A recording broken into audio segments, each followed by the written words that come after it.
So there you go. You got not legal advice. Here's the disclaimer part. We'll run something at the end that this is not legal advice. I'm your host, Jeff Zart. We're going to take you behind the scenes with the craft distillers who are pouring their heart and soul into crafting the next version of America's Spirit. This is the Great American Whiskey Cookers.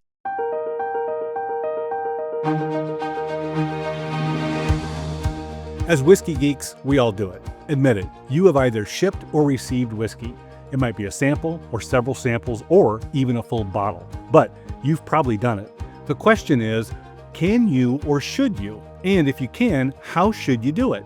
We sit down with Spirits Attorney Brian Haara in Louisville, Kentucky, and ask that very question. If you want to know the answer, watch the video.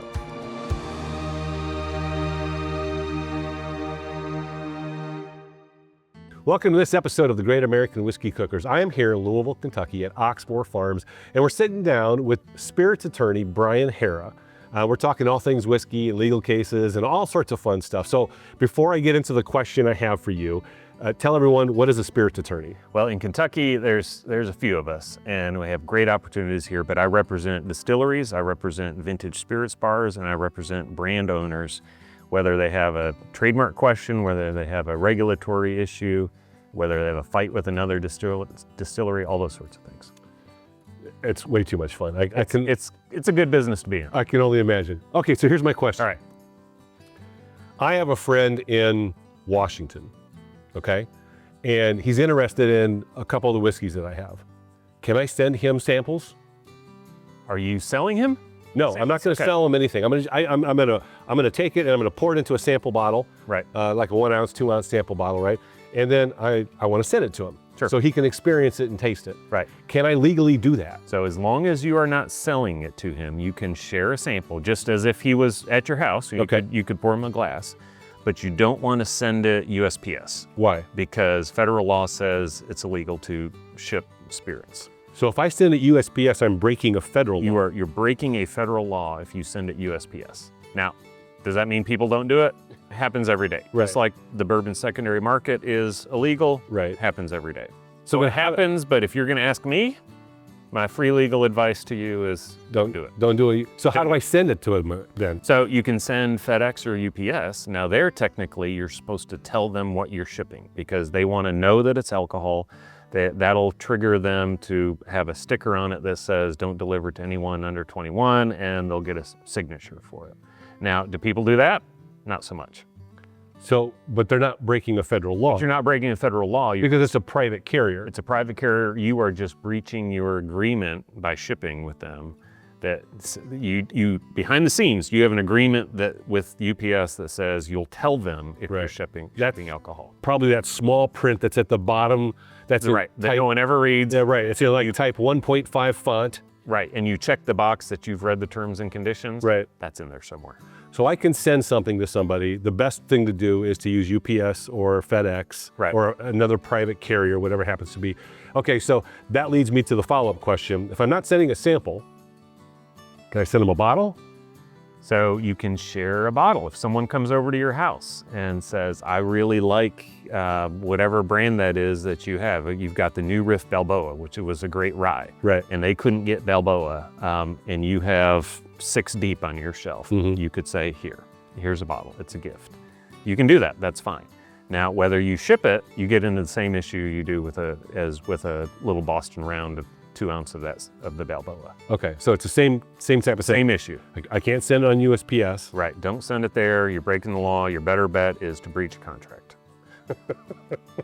Because chances are of FedEx or UPS going after me on that is probably going to be fairly slim. Fairly slim. Or disclose what it is. Right. To UPS or FedEx. Tell them what it is, put the sticker on it, put that it's fragile, put that it's alcohol, get the signature, and then you're fine. Yeah, and that just means that someone who's 21 or older has to sign for it, and they can't just drop it off, right? Right. They can't just leave it there. They have to hand it to someone. They have to know that they have handed it to the right person. Is there anything else I need to keep in mind if I'm going to send something, if I'm going to send spirits, whiskey to friends anywhere else?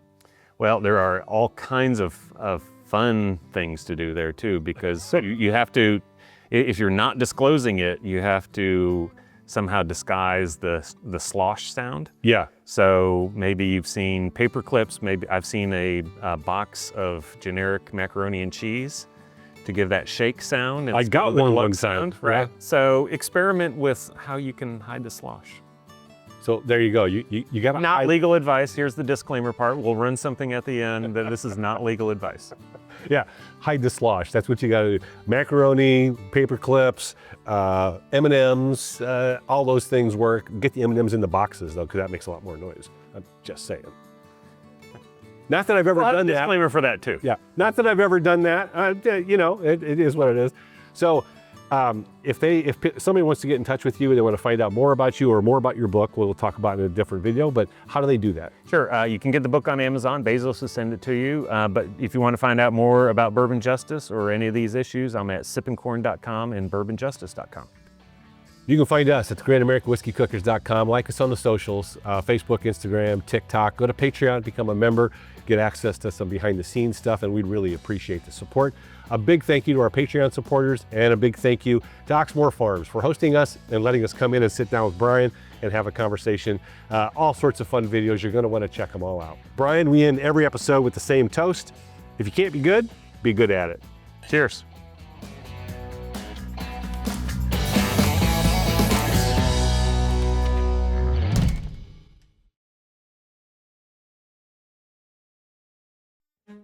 Yeah, I got to like the great value box of. I find great success with the boxes of M&Ms. That's Candy, yeah. I've found great success with that. Yeah. I had one guy send me in pill bottles, you know, just empty prescription bottles, washers. Oh. And you know, I never thought about that. That's a good idea. everybody knows too many washers. Yeah, it's a fact. Oh my God. Don't know where we get them all.